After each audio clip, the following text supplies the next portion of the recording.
ভারত পাকিস্তানের রিসেন্ট কনফ্লিক্টে ভারত দুনিয়াকে দেখিয়ে দিয়েছে মডার্ন অস্ত্রের গুরুত্ব, মডার্ন এয়ার ডিফেন্স সিস্টেমের গুরুত্ব আর সর্বশেষ ওয়ার স্ট্র্যাটেজির গুরুত্ব। ভারতের ওয়ার স্ট্র্যাটেজি কতটা পারফেক্ট সেটা ভারত দেখিয়ে দিয়েছে। ভারতের বিমান বাহিনী, আর্মি, নেভি একযোগে কিভাবে কাজ করেছে সেটাও এই 4 দিনের কনফ্লিক্টে ভারত দেখিয়ে দিয়েছে।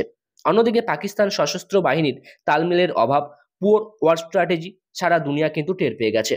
এর সাথে আরো কিছু গুরুত্বপূর্ণ দিক উঠে এসেছে, যেমন পাকিস্তান সশস্ত্র বাহিনীতে ব্যবহৃত অস্ত্র কতটা পুয়ার কোয়ালিটির। আর যদি ভালোও ধরা হয় তাহলে ভারতের ইন্টিগ্রেটেড এয়ার ডিফেন্স সিস্টেম আরো ভালো। সেটা এই 4 দিনের কনফ্লিক্টে সারা বিশ্ব দেখেছে। এই ভিডিওতে আমি আপনাদের পাকিস্তানের রিসেন্ট কিছু অ্যাক্টিভিটি তুলে ধরবো। আশা রাখি ভিডিওটি প্রথম থেকে শেষ পর্যন্ত কোনো রকম স্কিপ না করে আপনারা দেখবেন। নমস্কার বন্ধুরা, লেটেস্ট ডিফেন্স নিউজ 2.0 ইউটিউব চ্যানেলে আমি ঈশানু আপনাদের সবাইকে স্বাগত জানাচ্ছি। রিসেন্ট কনফ্লিক্টে ভারত পাকিস্তানের উপর লিমিটেড নাম্বারের অস্ত্র প্রয়োগ করেছে, যেমন kamikaze drone, BrahMos cruise missile, SCALP cruise missile, Rampage air launch rocket system, Hammer যার full form highly agile modular munition extended range. এক কথায় যদি বলেন তাহলে বলবো গাইডেড বম। এসব কিছু দিয়ে ভারত পাকিস্তানের উপর হামলা চালায়। কোনো রকম ballistic missile, anti radiation missile ব্যবহার করা হয়নি। লিমিটেড নাম্বারের ক্রুজ মিসাইল ব্যবহার করা হয়েছে। Israel made Harop, Harpy, Sky Striker kamikaze drone ব্যবহার করা হয়েছে পাকিস্তানের এয়ার ডিফেন্স সিস্টেমকে ডিস্ট্রয় করবার জন্য, আর পাকিস্তানের সশস্ত্র বাহিনীর কিছু অ্যাসেটকে ডিস্ট্রয় করতে। এছাড়াও এই সকল কামিকাজি ড্রোন ব্যবহার করে পাকিস্তানে অবস্থিত জঙ্গি ক্যাম্প ডিস্ট্রয় করা হয়েছে। এয়ার লঞ্চ ক্রুজ মিসাইল ব্যবহার করা হয়েছে পাকিস্তানের এয়ারবেসের গুরুত্বপূর্ণ অ্যাসেটকে ধ্বংস করবার জন্য, যেমন এয়ারফিল্ড, হ্যাঙ্গারে অবস্থিত এয়ারক্রাফট, ড্রোন এটসেট্রাকে। ভারত যে আক্রমণটা করেছে এখানে শর্ট টু মিডিয়াম রেঞ্জের মিসাইল ব্যবহার করেছে ভারত, যেমন ব্রহ্মোস মিসাইলের রেঞ্জ 450 কিলোমিটার পর্যন্ত, স্ক্যাল্প মিসাইলের রেঞ্জ 550 কিলোমিটার পর্যন্ত, rampage multipurpose air launch rocket সিস্টেমের রেঞ্জ তোমার ধরা হয় 150 থেকে 250 কিলোমিটার পর্যন্ত। 250 কিলোমিটার রেঞ্জ তখনই অ্যাচিভ করতে পারবে যখন এয়ারক্রাফট ওই রকেটকে হাই অ্যাল্টিটিউড থেকে লঞ্চ করবে। স্পিড 1 থেকে 1.6 ম্যাক, 150 কেজির ওয়ারহেড বহন করতে পারে এটি। ভারতের SU-30 MKI, MiG-29 এবং জ্যাগুয়ার ফাইটার জেট থেকে এই রকেট ফায়ার করা যায়। সম্ভবত জ্যাগুয়ার ফাইটার জেটকে ব্যবহার করা হয়েছিল এই মিসাইল লঞ্চ করবার জন্য। আর হলো হ্যামার, এটি একটি মিউনিশন, রেঞ্জ 70 কিলোমিটার। এটি ফায়ার করবার জন্য ভারতীয় বিমান বাহিনীকে পাকিস্তানের আকাশ সীমায় প্রবেশ করতে হয়েছিল। তো মোটামুটি এই সকল অস্ত্র ভারত ব্যবহার করেছিল এবং পাকিস্তানের এয়ার ডিফেন্স সিস্টেম এই সকল অস্ত্রকে আটকাতে ব্যর্থ হয়েছে। অন্যদিকে পাকিস্তান তাদের বহরে থাকা অত্যাধুনিক যা যা অস্ত্র আছে প্রায় সবকিছু তারা ভারতের বিপক্ষে ব্যবহার করেছে। আসুন দেখি কি কি অস্ত্র পাকিস্তান ব্যবহার করেছে ভারতের বিপক্ষে। আগেই বলে দিই, পাকিস্তানের সশস্ত্র বাহিনীর কাছে 70 থেকে 80% চাইনিজ অস্ত্র আছে। চীনের তৈরি A-100 MRL মানে মাল্টি রকেট লঞ্চার সিস্টেম ব্যবহার করা হয়েছে, যার রেঞ্জ 120 কিলোমিটার পর্যন্ত। এছাড়া পাকিস্তান তাদের তৈরি ফাতে-1, ফাতে-2 গাইডেড মাল্টিপল রকেট লঞ্চার ব্যবহার করেছে। ফাতে-1 এর রেঞ্জ বলা হয় 140 কিলোমিটার, ফাতে-2 এর রেঞ্জ 400 কিলোমিটার ধরা হয়। এছাড়াও চীনের তৈরি air launch CM-400 AKG missile ব্যবহার করেছিল পাকিস্তান, যার রেঞ্জ 250 কিলোমিটার ধরা হয়। ম্যাক 5 পর্যন্ত এর স্পিড পৌঁছায়। ক্রুজ মিসাইল বললেও এটি অ্যাকচুয়ালি একটি কোয়াসি ব্যালিস্টিক মিসাইল। ভারতের S-400কে ডিস্ট্রয় করবার জন্য এরকম দুটি মিসাইলকে ফায়ার করা হয়েছিল। একটিকে S-400 দিয়ে আকাশেই ডিস্ট্রয় করা হয়, অন্যটির ফ্লাইট পাথ পরীক্ষা করে দেখা যায় খালি জমি, তাই তাকে ডিস্ট্রয় না করে ছেড়ে দেওয়া হয় এবং সেটি একটি খালি জমিতে এসে ল্যান্ড করে। পাকিস্তানের JF-17 থেকে, J-10C থেকে এই মিসাইল ফায়ার করা যায়। এছাড়াও তুর্কি ড্রোন, চাইনিজ ড্রোন এই কনফ্লিক্টে পাকিস্তান ব্যবহার করেছে। এই সকল মিসাইল ড্রোন ভারতের মাল্টি লেয়ার এয়ার ডিফেন্স দ্বারা প্রতিহত হয়। রাশিয়ান S-400, ইসরায়েল ভারতে জয়েন্টলি ডেভেলপ করা MR-SAM, ভারতের নিজস্ব আকাশ মডিফাইড সমর LY-80 অ্যান্টি এয়ারক্রাফট গান, পুরনো ওসা AK সব সিস্টেম একত্রিতভাবে পাকিস্তানের মিসাইল ড্রোনকে প্রতিহত করেছে।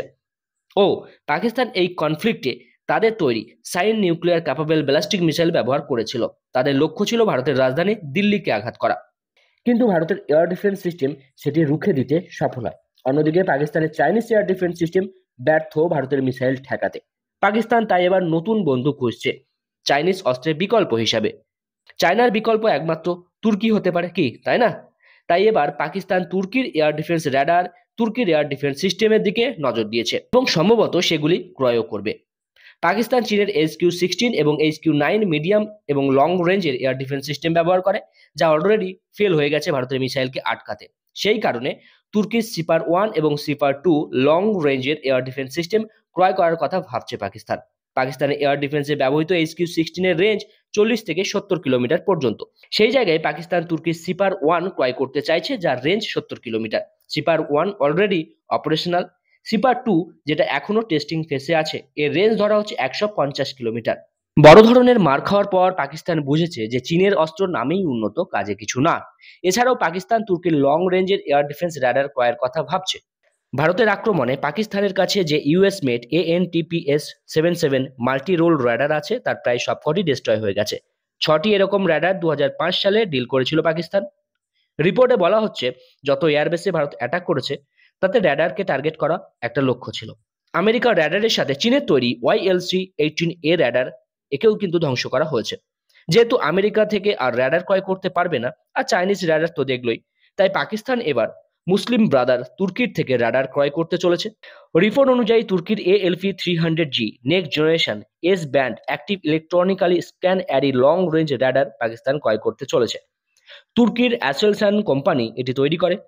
স্টেট অফ দ্য আর্থ এই রাডার প্রাইমারি তৈরি করা হয়েছে long range early warning and air defence হিসাবে, মানে আগত থ্রেটকে সবার আগে ডিটেক্ট করে কমান্ড অ্যান্ড কন্ট্রোলে থ্রেটের বিবরণ দিয়ে সতর্ক করে দেবে এই radar. Ballistic missile, anti radiation missile, low radar cross section target যেমন স্টেলথ এয়ারক্রাফট এবং ড্রোন, এদেরকে এক্সটেন্ডেড রেঞ্জ থেকে ডিটেক্ট এবং ট্র্যাক করতে পারে এই রাডার। তুর্কি নিজেরা এরকম 30টির বেশি রাডার কেনার জন্য অ্যাসেলসানের সাথে ডিল সাইন করেছে। 30 মিনিটের মধ্যে একে ডিপ্লয় করা যায়। 4000টির মতো টিআর মডিউলস এতে আছে। ইনস্ট্রুমেন্টাল রেঞ্জ ধরা হয় 600 kilometre according to Jane's report. তো পাকিস্তান চাইছে এই রাডারকে তুর্কি থেকে ক্রয় করতে। তুর্কি থেকে সব নিলে আবার চায়না রাগ করবে, আর পাকিস্তান চলে চায়নার কৃপায়।